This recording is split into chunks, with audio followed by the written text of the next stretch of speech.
안녕하세요. 올해도 다시 만나게 됐습니다. 코로나 동안 이렇게 계속 화면으로 만나고 있는데요. 올해는 대면으로도 만날 수 있었으면 좋겠습니다. 저는 서울 아산병원에 근무하는 사회복지팀 교수, 가정의학과 전문의 전성훈이라고 합니다. 오늘 제가 드리려고 하는 말씀은 화면에서 보이는 것처럼 심장에 대해서 말씀드리려고 합니다. 우리가 심장에 대해서는 여러 가지 질병이 있을 수 있는데 판막에 문제가 있다거나 아니면 심장이 커진다거나 그렇게 여러 가지 문제가 있을 수 있는데 오늘 제가 드리려고 하는 말씀은 여기 보이는 관상동맥이 좁아지거나 막히는 것에 대해서 말씀드리려고 합니다. 그래서 이렇게 관상동맥이 완전히 막히지는 않았지만 이렇게 좁아져서 문제가 생기는 것을 협심증이라고 합니다. 그래서 오늘 드릴 말씀은 협심증과 심근경색입니다. 먼저 협심증에 대해서 알아보도록 하겠습니다. 협심증은 동맥경화로 인해서 관상동맥의 협착입니다. 관상동맥은 아까 봤던 것처럼 심장으로 혈액을 공급하는 동맥입니다. 그래 이게 되게 동맥경화 때문에 문제가 생기는 거니까 우리가 동맥경화가 왜 생기는지 알고 동맥경화를 관리할 수 있으면 예방도 가능합니다. 그래서 동맥경화로 인해서 관상동맥에 협착이 생기면 우리 몸속에서 가슴이 조이고 뻐근하던 통증이 오고요. 주로 어디에 오냐면 가슴 가운데 오는 경우가 많이 있습니다. 근데 이게 여기만 있는 것은 아니고 왼쪽 어깨로 통증이 온다거나 소화불량이나 여러 가지 증상이 있을 수 있습니다. 근데 제일 어려운 건 뭐냐면 안정 시에는 증상이 없을 수도 있어요. 그래서 여러분들이 가슴에 통증이 있을 때 꼭 검사해 봐야 하는 경우는 뭐냐면 안정되는 때는 증상이 없다가 운동하거나 아니면 계단을 오르거나 이럴 때 가슴에 통증이 생긴다면 심장에 문제가 있는지 없는지 꼭 확인해 볼 필요가 있겠습니다. 그러면 협심증의 종류가 여러 가지 있을 수 있는데 한 가지씩 알아보도록 하겠습니다. 안정형 협심증이라고 하는 건 제가 지금 말씀드렸던 것처럼 안정된 상태에서는 증상이 없다가 운동하거나 계단을 오르거나 이런 상태에서는 가슴에 통증이 생기는 것을 안정형 협심증이라고 하고 제일 많이 볼 수 있는 그런 종류의 협심증입니다. 그 다음에는 불안전성 협심증인데 불안전성 협심증이라고 하는 거는 안정된 상태에도 가슴에 통증이 올 수 있고 걷거나 언덕에 오르거나 아니면 계단을 오를 때 가슴에 통증이 횟수가 아주 많아질 수 있고 여러 가지 문제가 생기는 수 있는데 이런 불안전성 협심증의 경우에는 반드시 치료가 필요합니다. 그 다음에 또 한 가지는 변이성 협심증인데 위에 두 가지 협심증은 동맥경화들이 있어서 그 혈관이 좁아져서 생기는 거고 변이형 협심증이라고 하는 건 갑자기 동맥에 경련이 생겨서 그래서 문제가 생기는 건데요. 주로 새벽에 많이 생기고 담배로 인해서 동맥이 좁아지는 경우를 많이 볼 수 있습니다. 우리가 새벽에 지금 같은 겨울에 새벽에 운동하다가 가슴에 통증을 유발되는 경우가 있는데 그게 이런 변이형 협심증일 수 있는 경우가 있을 수 있습니다. 그래서 이런 경우에는 담배를 끊는 게 제일 중요하겠습니다. 그 다음에 흉통의 종류가 협심증 말고도 여러 가지가 있을 수 있습니다. 그래서 우리가 가슴에 통증이 있다고 했을 때 여러 가지 왜 와는지를 검사해 볼 필요가 있는데 제일 처음에는 팔을 움직이거나 가슴이 움직일 때 통증이 오는 거는 되게 움직임하고 연관되는 거는 관절하고 연관되고 있어서 우리 몸속에 가슴에 관절이 없을 것 같지만 여기 스터넘하고 흉골하고 갈비뼈하고 보면 이쪽에도 관절이 몇 군데 있고요. 그 다음에 근육통이 있을 때도 움직일 때 가슴에 통증이 있을 수 있고요. 그 다음에 신경성이라고 생각될 수 있는 증상은 되게 어떤 거냐면 혼자 있을 때 통증이 심하고 일에 열중함 없어지는 것 같은 것. 그 다음에 아주 장시간 동안 무질근하게 통증이 온다고 하는 것들은 되게 신경성을 예민해서 그런 경우가 많이 있을 수 있습니다. 우리가 또 한 가지 많이 볼 수 있는 흉통의 종류는 뭐가 있냐면 물을 마시면 좋아지고 누웠을 때 통증이 생기다가 앉으면 통증이 좋아지는 그런 통증이 있을 수 있는데 이거는 대표적으로 역류성 식도염 때 그럴 수 있습니다. 역류성 식도염이 있을 땐 가슴의 통증이 흉통하고 가장 비슷해서 가슴에 통증이 있을 때 역류성 식도염이 있는지 없는지를 확인하기 위해서 내시경 검사도 필요할 수 있습니다. 그 다음에 우리가 또 숨 쉬는 것과 연관이 있는 거는 그 허파에 공기가 찬다거나 폐렴이 있다거나 이런 것들이 다른 증상은 없으면서 가슴의 통증으로만 나타날 수 있는데 이런 경우에는 폐하고 연관이 돼서 가슴에 통증이 나타나는 경우로 말씀드릴 수 있을 것 같습니다. 그러면 협심증을 진단하는 건 뭐냐면 가슴에 통증이 있다고 병원에 왔을 때 이게 협심증인지 아닌지 검사하는 게 굉장히 중요합니다. 그래서 제일 처음에 하는 거는 심전도, 그 다음에 운동부하 검사라고 하는 건데 심전도는 해보신 분이 많이 계시겠지만 주로 그 침대에 누워서 여러 가지 리드를 꽂고 심전도를 하게 되는데 이게 어려운 점이 뭐냐면 심전도를 안정시하니까 안정시하는 심전도는 정상으로 나옵니다. 그래서 안정시에 찍는 심전도가 정상이라고 해서 협심증이 없습니다 라고 말할 수가 없습니다. 그래서 우리가 안정형 협심증 같은 경우에 어떻게 검사를 해야하면 운동부하 검사를 해야 하는데요. 운동부하 검사는 뭐냐면 보이는 것처럼 런닝머신에 올라가서 가슴에 이렇게 심전도를 달고 심전도 모양을 보고 혈압을 재면서 그 검사를 하게 되는데요. 우리가 심장에 부담을 주게 해야 되는데 심장에 부담을 주는 건 뭘로 알 수 있냐면 여기 보이는 것처럼 걷거나 아니면 이거 그 높이를 좀 높이면 심장이 빨리 뛰게 되는데 되게 나이에 따라서 우리가 원하는 심박수를 올려서 검사를 하게 되는데요. 되게 여러분들 어르신 같은 경우에는 100회를 조금 넘기면 그때 심장에 부담이 가는 걸 우리가 알 수 있기 때문에 그런 상태에서 여기서 걷거나 뛰거나 하면서 그 문제가 생기는지 볼 수 있는데 협심증이 있는 경우에는 첫 번째로 가슴의 통증이 심하게 나타날 수 있고요. 두 번째로는 심전도의 변화가 와서 심전도에서 심장으로 가는 혈액 공급이 부족하다는 걸 말하는 그런 신호가 올 수 있습니다. 그래서 이게 지금 우리가 협심증 검사하는 데에서는 가장 기본적인 검사입니다. 그래서 심전도가 이상이 없다고 해서 심장에 문제가 없다고 생각하시는 건 아니라는 걸 먼저 말씀드리고 싶고요. 그 다음에 두 번째로는 우리가 그 협심증이라고 하는 거는 관상동맥이라고 심장으로 가는 혈관의 질병이고 혈관이 좁아지는 거 아닙니까? 그래서 혈관을 직접 봐서 검사하는 게 가장 중요하고 가장 정확한 검사입니다. 그래서 현재 혈관을 볼 수 있는 검사가 몇 가지가 있는데 하나는 관상동맥 CT, 하나는 관상동맥 조영술이라고 하는 겁니다.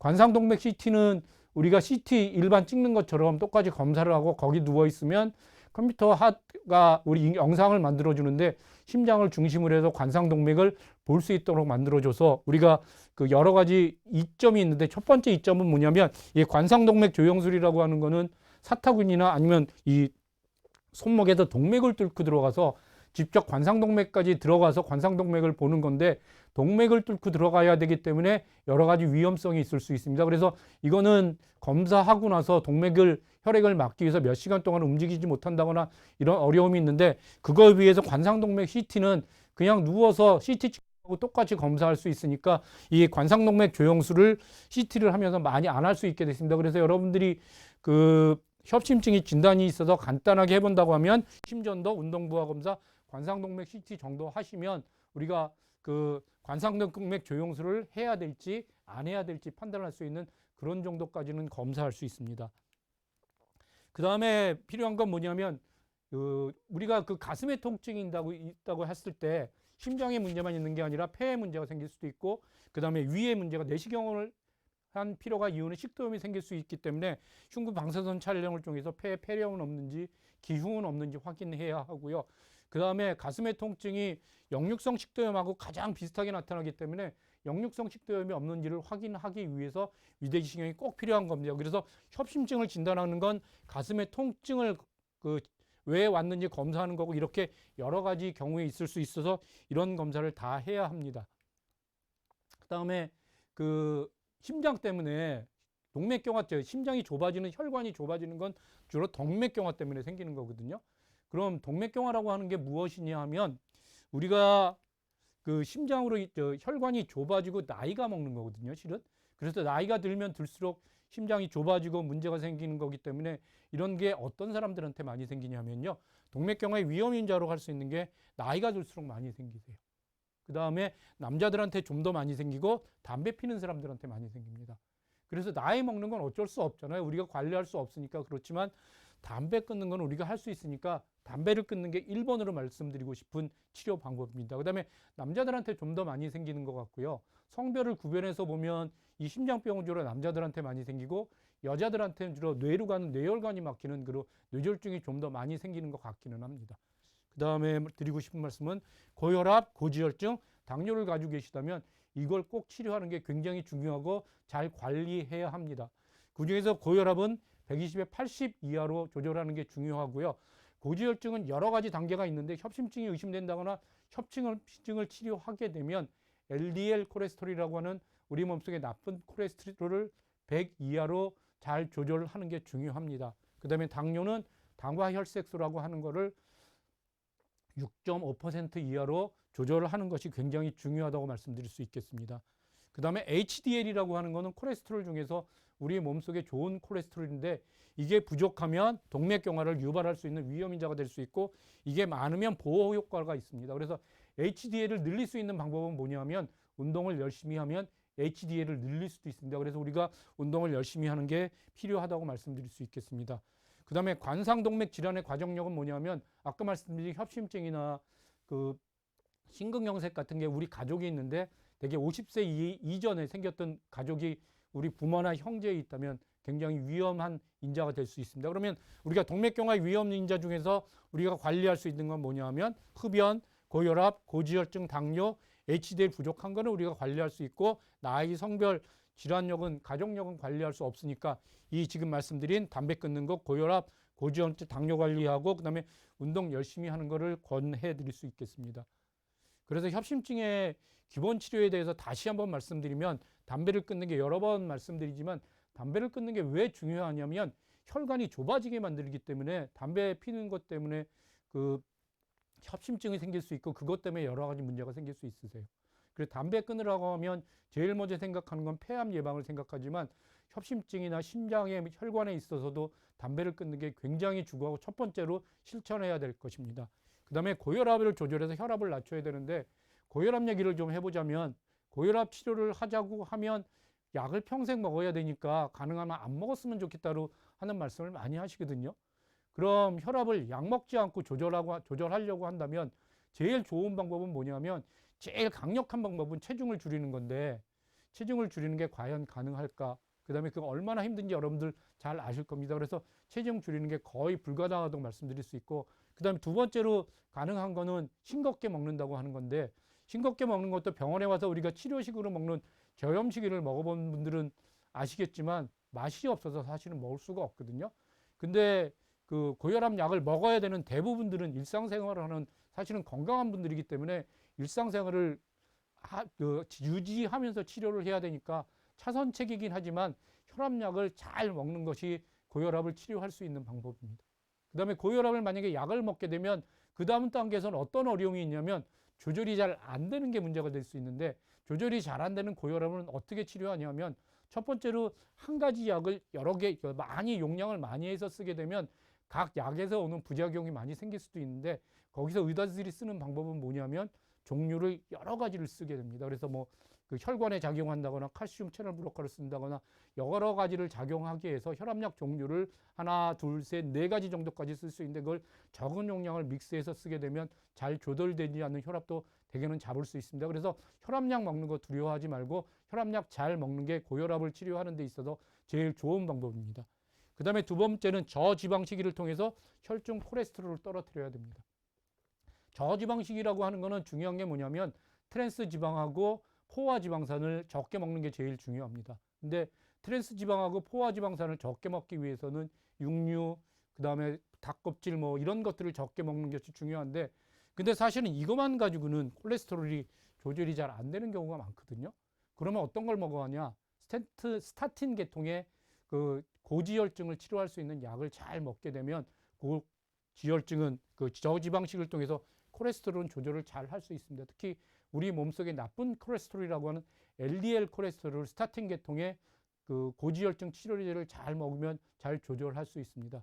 그 다음에 우리가 흔히 먹는 오메가3나 이런 건강식품은 사실은 그 콜레스테롤을 떨어뜨리는 게 아니라 중성지방을 되게 떨어뜨리는 작용을 하기 때문에 그것만 가지고 직접적으로는 콜레스테롤을 떨어뜨릴 수 없으니까 꼭 콜레스테롤을 잘 떨어뜨리게 되는 그 스타틴 계통의 고지혈증 치료제를 꼭 드시면 좋겠습니다. 그렇게 말씀드릴 수 있겠고요.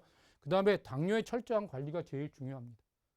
당뇨는 실은 우리가 당뇨 조절이 잘 안 된다고 하면 어떻게 비유할 수 있냐면 우리가 지금 차를 타고 다니는데 브레이크가 고장났다고 말씀드릴 수 있어요. 그 다음에 브레이크가 고장나면 우리가 협심증이나 심근경색이나 이렇게 생기는 게 사고가 나는 거라고 말씀드린다면 우리가 당뇨 조절이 안 되면 브레이크가 고장나고 브레이크가 고장나면 낮은 속도에서도 사고가 날 수 있기 때문에 이 세 가지가 있지만 그 중에서 당뇨 관리가 제일 중요합니다. 그럼 당뇨에 관해서 말씀드린다면 당뇨에서 첫 번째로 말씀드릴 수 있는 건 식이요법인데 식이요법에서 우리가 잘 지켜야 되는 게 뭐냐면 혈당이 올라가지 않도록 탄수화물을 적게 먹는 게 중요해요. 어르신들 같은 경우에 당뇨가 있다고 하면 금지 식품 1번이 뭐냐면 믹스커피입니다. 믹스커피 속에 들어있는 달달한 설탕이 굉장히 혈당을 많이 올립니다. 그 양은 이번에 광부 살아들어 오신 분이 말씀하셨지만 믹스 커피만 가지고도 식사를 대용할 수 있도록 칼로리가 굉장히 높기 때문에 믹스 커피를 줄이는 게 중요하고요. 그 다음에 조심해야 될 음식들은 뭐냐면 설탕으로 만든 거, 밀가루로 만든 거, 흰쌀로 만든 이런 음식들을 조심해야 되는데 그건 가능하면 적게 먹도록 노력했으면 좋겠고요. 그 다음에 많이 먹었으면 좋겠다고 말씀드릴 수 있는 건 되게 섬유질로 들어있는 그런 것들을 많이 먹었으면 좋겠고요. 그 다음에 조심해서 먹는 게 무조건 좋은 게 아니라고 말씀드릴 수 있는 두 가지 음식이 있는데 그건 단백질하고 그 다음에 과일입니다. 과일이 우리 몸속에 좋다고 생각해서 마음껏 당뇨 환자도 마음껏 먹어도 된다고 생각하시는 분들이 많이 계시더라고요. 그렇지만 과일은 그 몸속에 그 속에 그 당을 올릴 수 있는 과당이 많이 들어있기 때문에 많이 먹게 되면 위험할 수도 있기 때문에 마음 놓고 드시는 음식은 아닌 겁니다. 그래서 콜레스테롤하고 당뇨하고 다시 말씀드리면 과일은 적당히 먹어야 되고요. 그 다음에 이제 단백질은 사실은 우리 몸속에서 가장 부족하기 때문에 단백질이 부족하지 않도록 잘 드시는 게 중요합니다. 지금 그 콜레스테롤하고 당뇨가 같이 있으신 분들은 식사 조절을 하기가 굉장히 어려우실 거예요. 왜냐하면 콜레스테롤도 줄이면 저지방식이 하면 먹을 거 그것 먹으면 그럼 당뇨에서 먹을 수 있는 탄수화물 같은 뭐 닭, 밥이나 떡 뭐 이런 걸 먹어야 되는데 두 가지가 같이 있다고 하면 굉장히 먹을 게 사실은 없어요. 그러면 당뇨하고 고지혈증하고 어떤 걸 더 중점을 둬서 식이요법을 해야 하냐면 실은 당뇨에 중점을 둬서 식이요법을 하셔야 해요.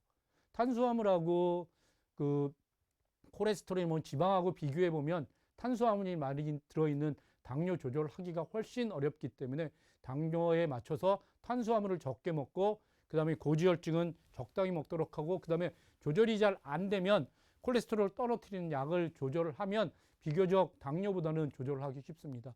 당뇨는 우리 몸속에 우리 생활 환경 모든 거에 영향을 받기 때문에 스트레스, 잠 잘 못 자는 거, 운동 적게 하는 거 이런 것들을 다 문제가 될 수 있기 때문에 당뇨에 초점을 맞춰서 잘 조절할 수 있도록 그렇게 하시면 좋겠습니다. 여긴 쓰여 있지 않지만 기본 치료에 되게 포함되는 게 아스피린 같은 항응고 치료를 하게 되는데요. 그거는 혈관이 아까 좁아지고 이렇게 막혀 들어갈 수 있을 때 혈관을 깨끗하게 할 수 있는 그런 작용이 있습니다. 그 다음에 제가 드리려고 하는 말씀 뭐냐면 이제 우리가 혈관이 좁아졌는데 이번에는 혈관이 완전히 막혔어요. 특히 심장으로 가는 혈관이 완전히 막혀버렸어요. 그러면 완전히 막혀버리면 어떤 문제가 생기냐면 이 혈관이 공급하는 이쪽 부위 심장이 완전히 괴사가 되는 일이 생길 수 있고요. 만약에 그렇게 되면 심장이 덜컥 멈추는 급성 심근경색, 심장마비라는 게 생길 수 있어요. 그래서 심근경색이라고 하는 이런 문제가 생기면 어떻게 해야 되는지 한 가지씩 알아보도록 하겠습니다. 심근경색의 증상이 뭐냐면 굉장히 오랫동안 증상되는 가슴의 통증인데 이 가슴의 통증의 특징이 뭐냐면 지금까지 경험해 보지 못한 거예요. 굉장히 무섭다고 합니다. 그래서 이거 내가 죽을지도 모르겠다. 그래서 극도로 불안하고 안절부절하지 못하고요. 그 다음에 옆에서 땀을 뻘뻘 흘리고 안색이 창백하니까 이렇게 증상이 전형적으로 있는 경우에는 옆에서 누가 봐도 이 사람 큰일 나겠구나. 빨리 치료해야 되겠다. 이렇게 느낄 수 있어요.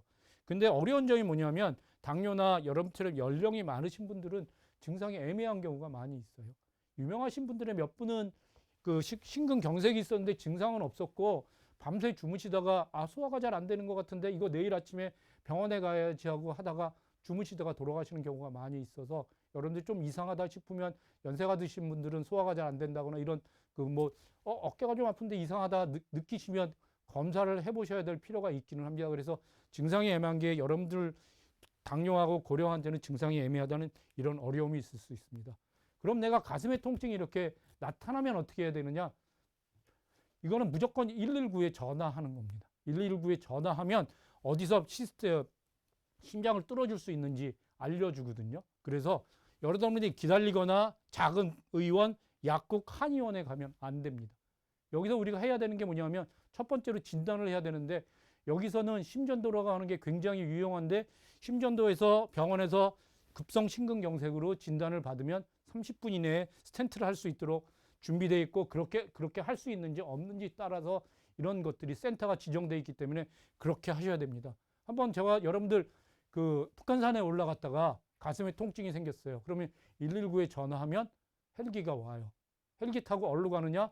앞에 쪽에는 청와대가 있으니까 지금은 아직 서울대병원 쪽으로는 가지 않지만 뒤쪽으로 명지병원에 가서 심장을 뚫는 스탠트 시술을 해요. 그래서 30분 만에 그렇게 하는 경우가 북한산에 문제가 있을 때 나올 수 있으니까 잘 알아주시면 좋겠고요. 여러분들 시골에 가 있다 그러면 119에 전화하면 거기서 가장 빠른 스탠트 시술을 할 수 있는 병원이 어디인지 알 수 있습니다. 그래서 가슴에 통증이 생기고 내가 경험해보지 못한 통증이 생긴다면 반드시 119에 전화하시면 좋겠습니다.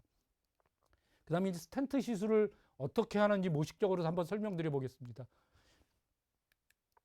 이게 지금 그 사타구니나 아니면은 그 손목의 통증을 그 혈관을 타고 동맥을 타고 들어가서 이렇게 좁아져 있는 부위를 찾으면 먼저 여기를 없애고 저기 청소할 수 있는 건 깨끗이 청소하고요. 그다음에 풍선을 통해서 이게 늘려주고요. 그다음에 거기에 다시 좁아지지 않도록 그물막 스텐트를 설치하게 됩니다. 그러면 이게 스텐트를 설치하면 아무 문제가 없느냐? 그렇지는 않아요. 과거에는 여기가 다시 좁아지는 경우가 문제가 많이 생겨서 좁아지지 않도록 혈관, 그러니까 약물 방출 시스템이나 아니면 이게 흡수될 수 있는 그런 스텐트를 지금 사용하고 있고요. 그 다음에 이제 이거를 하고 난 다음에 뭐 다시는 좁아지지 않도록 협심증 치료에서 썼던 그런 약물들하고 그 다음에 항응고제를 처음 한 해 동안 아주 세게 씻어 다시 좁아지지 않도록 그렇게 약물 치료를 하기도 합니다. 그래서 스텐트 이후에 여러분들이 아주 약물 치료를 잘해서 다시 막히지 않도록 그런 치료를 하셔야 될 걸로 그렇게 생각됩니다. 제가 드릴 말씀 여기까지인데요. 제가 강조해서 드리고 싶은 말씀이 뭐냐 하면 우리는 동맥경화를 예방하면 협심증을 예방할 수 있고 심근경색을 예방할 수 있는데 그런 문제가 생긴다면 주저하지 않고 잘 치료해야 되고요. 가장 검사를 꼭 해봐야 되는 건 뭐냐면 안정될 때 괜찮다가 그 운동할 때 가슴에 통증이 생긴다면 이게 심장에 문제가 없는지 꼭 검사해봐야 되는 거 다시 한번 강조해서 말씀드리고요. 그 다음에 심근경색이 생기면 안 되겠지만 만약에 그런 일이 생긴다면 이거는 치료하지 않던 분들도 갑자기 생기는 거니까 만약에 그런 일이 생기면 119에 전화해서 요즘 스텐트를 할 수 있는 병원들이 전국 어디에나 있으니까 빨리 병원에 와서 목숨을 잃는 생명을 잃는 그런 일이 생기지 않도록 잘 해주셨으면 좋겠습니다. 그동안 경청해 주셔서 감사합니다. 이걸로 마치겠습니다.